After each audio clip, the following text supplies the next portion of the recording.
வணக்கம் நண்பர்களே.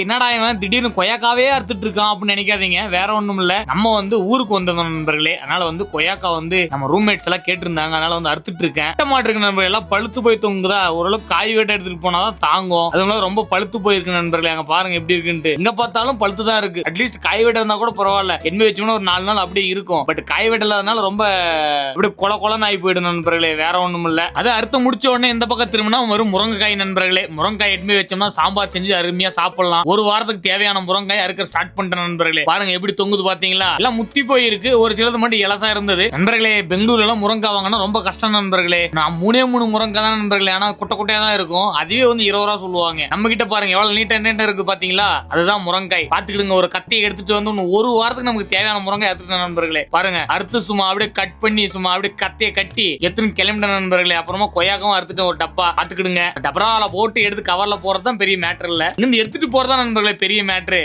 தூக்கிட்டு போகணும் இல்லையா. ஏன்னா கட்டப்பையில தான் தூக்கிட்டு போனேன். பரவாயில்ல முருங்காயை தான் பாக்குறான் நம்மள பஸ்ல எல்லாம். சரி என்ன பண்றது, தூக்கிட்டு தானே போய் ஆகணும் நண்பர்களே. ஓரளவு காய் விட்டா தான் அறுத்துட்டு வந்தோம் கொய்யாக்கா. ஏதோ பரவாயில்ல போல இருக்குன்னு நினைக்கிறேன். போறதுக்குள்ள பழுக்கா இருந்தா சரி. ஏன்னா கவர்ல போடுறோம்ல, கவர்ல போட்டோம்னா அது என்ன ஆகும்னா அப்படியே அந்த ஹீட்டுக்கு அப்படியே பழுத்துருது நண்பர்களே. வேற ஒண்ணும் இல்ல. இந்த காணொலி உங்களுக்கு ரொம்ப பிடிச்சிருந்தா மறக்காம ஃபாலோ சப்ஸ்கிரைப் பண்ணிக்கங்க நண்பர்களே.